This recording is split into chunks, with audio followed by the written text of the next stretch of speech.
মায়ের কাছ থেকে আদর্শবান হবে, মায়ের কাছ থেকে শিষ্টাচার শিখবে। কারণ মা একজন বাচ্চাকে আদর্শবান বাচ্চা বানাতে পারে, শিষ্টাচার শিখাতে পারে, আদব আখলাক শিখাতে পারে। এই জন্য পুরুষের দল যখন বিবাহ করবে, ভালো গুণের গুণান্বিত নারীদেরকে বিয়ে করো, তাহলে তোমাদের সন্তান ভালো হবে। অন্যথায় সন্তান ভালো আশা করা যাবে না।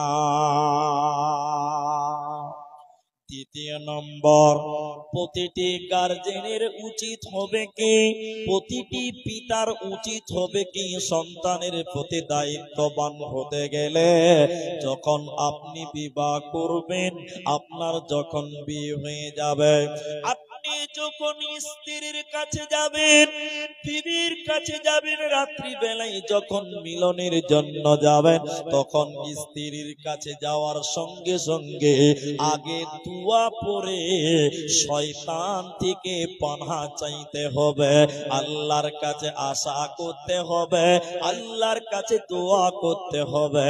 রব্বুল আলামিন, আয় আল্লাহ তাবারাক ওয়া তাআলা, আমাদের দৈহিক মিলনে আমাদের ভিতরে শয়তানকে তুমি দূর করো, আমাদের কাছ থেকে শয়তানকে দূরভীত করো, এবং আমাদের দুইজনের ভিতরে যে সন্তান সন্ততি আসবে, ওকেও শয়তানের কুমন্ত্র থেকে রক্ষা করো। এর জন্য শুনে নাও, যারা বিয়ে করেছেন বা বিয়ে করবেন, যারা বাবা হতে চান, আদর্শবান বাপ হতে চান, আপনি যদি আদর্শবান সন্তান নিতে চান, যখন স্ত্রীর কাছে মিলনের জন্য যাবেন, সর্বপ্রথম দোয়া পড়ে না।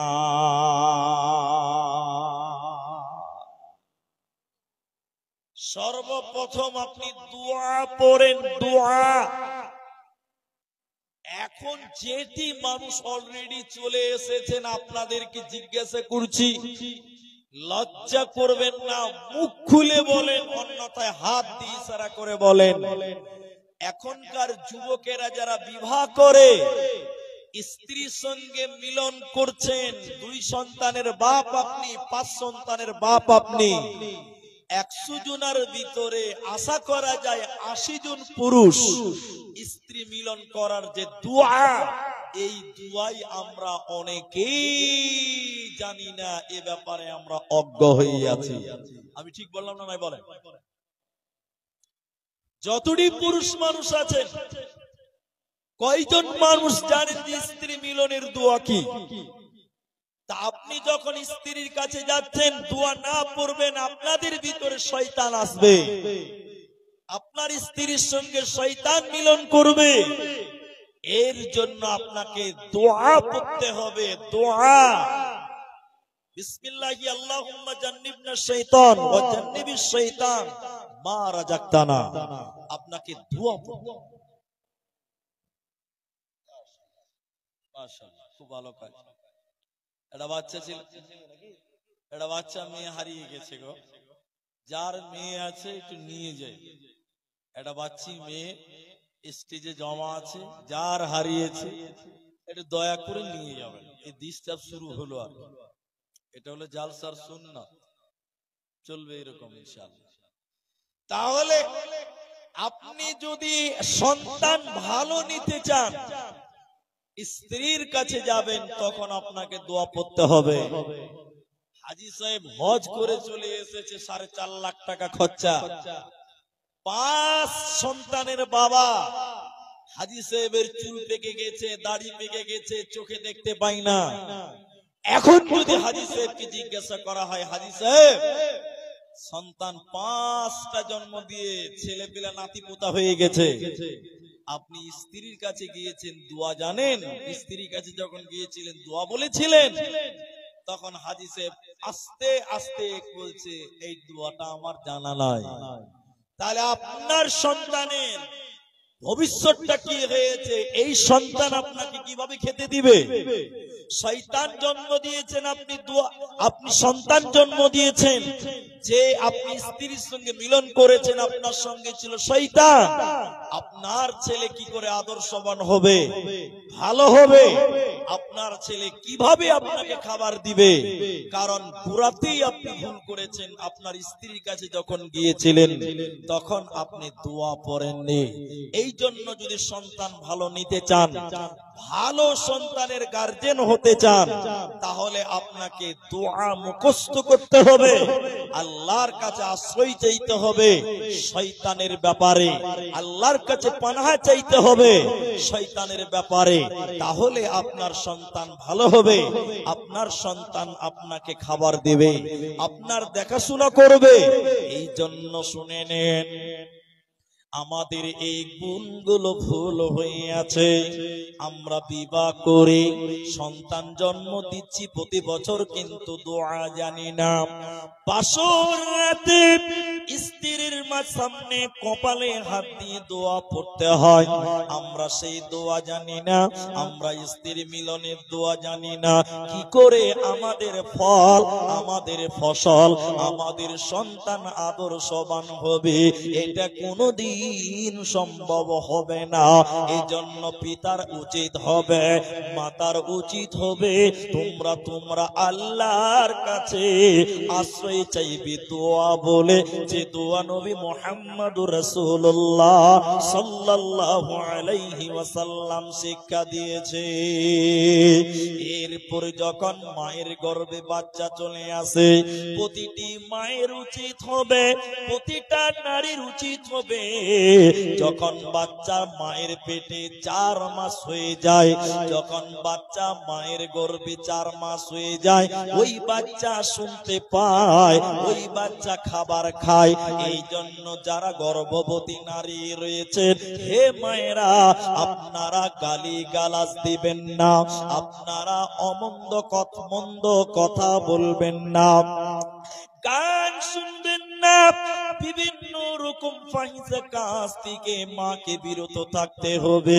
আপনার গর্ভে 5 মাসের বাচ্চা রয়েছে, আপনি যদি গান শোনেন, আপনি যদি নোংরা ভাষায় কথা বলেন, এই কথাগুলো বাচ্চাও শুনতে পায়, বাচ্চার কান পর্যন্ত পৌঁছে যায়।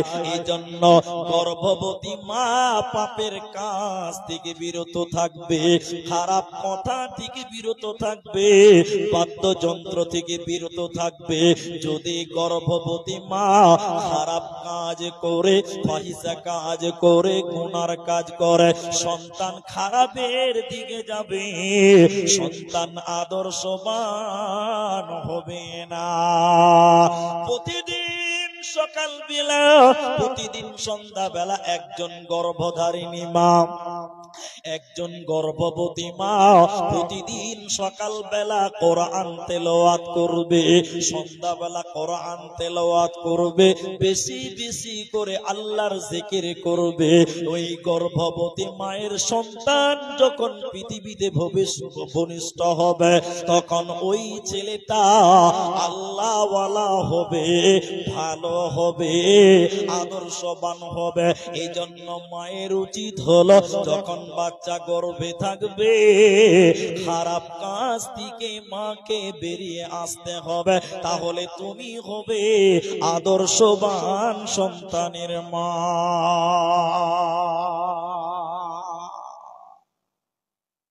গর্ভে বাচ্চা রয়েছে, সারা দিন টিভিতে সিরিয়াল দেখি, সারা দিন সিরিয়ালে কি দেখায়, কি করে বউ শাশুড়িতে ঝগড়া লাগা যায়, ওইটা ঠিক বললাম না? নাই বলেন। আমি কোন সিরিয়ালের নামও জানি না, আর আমার বাড়িতে টেলিভিশনও নাই, কিন্তু আমরা শুনেছি, শুনতে পাই রাস্তা। তাহলে একজন মা তার গর্ভে বাচ্চা থাকা অবস্থায় খারাপ কথা বলবে না, গালিগালাজ দিবে না, বাদ্যযন্ত্র শুনবে না, গান শুনবে না। কিন্তু আপনারা যারা সামনে বসে আছেন একটু মুখ খুলেন, সারা দিন মা টেলিভিশনে সিরিয়াল দেখে, সিনেমা দেখে, গর্ভে বাচ্চা নিয়ে, আপনারা বলেন এই মায়ের সন্তান ভালো হবে না খারাপ হবে? খারাপ হবে, প্রভাব পড়বে, বাচ্চার প্রতি প্রভাব পড়ে। এই জন্য বিরত থাকতে হবে। মা পেটে বাচ্চা নিয়ে দেখছে কি করে বউ শাশুড়িতে গন্ডগোল করা যায়, সিরিয়ালে যেটা চলে আর কি। এখন বলেন মা কি করে দেখছে, সারাদিন দেখছে যে ছেলে বউকে খেতে, মাকে খেতে দেয় না, বউ শাশুড়িকে খেতে দেয় না।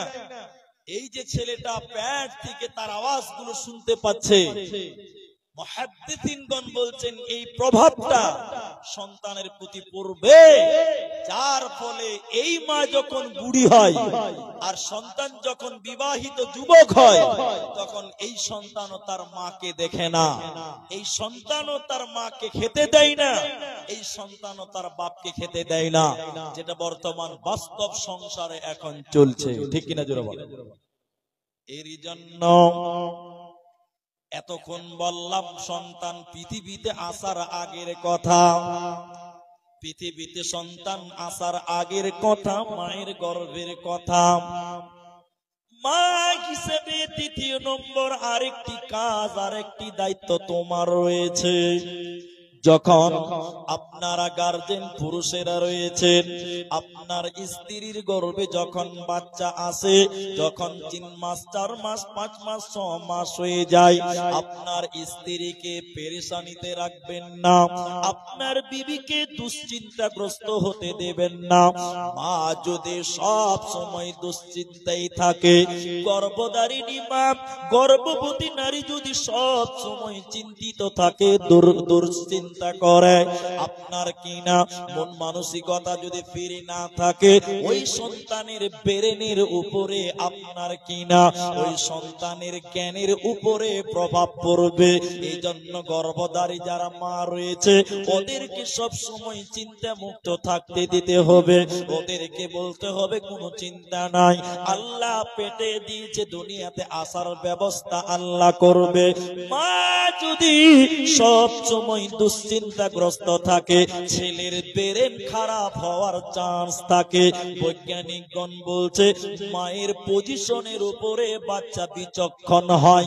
মা যদি আপনার কিনা টেনশন মুক্ত থাকে, মা যদি দুশ্চিন্তা না করে, ছেলের ব্রেন ভালো হবে, ছেলের বিবেক ভালো হবে, ছেলে চঞ্চল হবে, চালাক হবে। আর মা যদি দুশ্চিন্তাগ্রস্ত সব সময় থাকে, ছেলে খারাপ হবে, সন্তানের খারাপ লক্ষণ হতে পারে। এবার যখন বাপের দায়িত্ব কি, মায়ের দায়িত্ব কি, যখন সন্তান পৃথিবীতে আসবে, যখন পৃথিবীতে তোমাদের সন্তান সন্ততি জন্ম নেবে, সর্বপ্রথম বাচ্চার তাহানি করাতে হবে।